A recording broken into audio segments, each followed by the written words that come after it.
દ્વારકામાં fake website બનાવતી ટોળકી ઝડપાઈ છે, ગેંગ ઝડપાઈ છે। આ મામલે તપાસ કરવામાં આવશે। તો ફેક વેબસાઇટ બનાવી રૂપિયા પડાવતી હતી આ ગેંગ, આખરે તે ગેંગ ઝડપાઈ છે।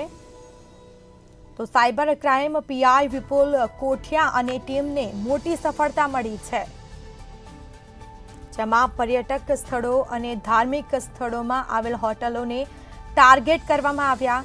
હોટલને ફેક વેબસાઇટ બનાવી ઓછા પૈસે રૂમની લાલચ આપતા હતા। સમગ્ર મામલે તપાસ કરવામાં આવી છે।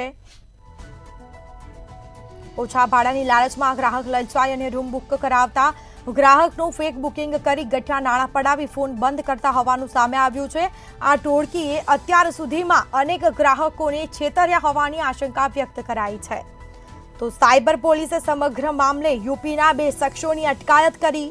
કેટલા સમયથી લોકો પાસેથી રૂપિયા પડાવતા હતા તેને લઈને તપાસ હાથ ધરાશે।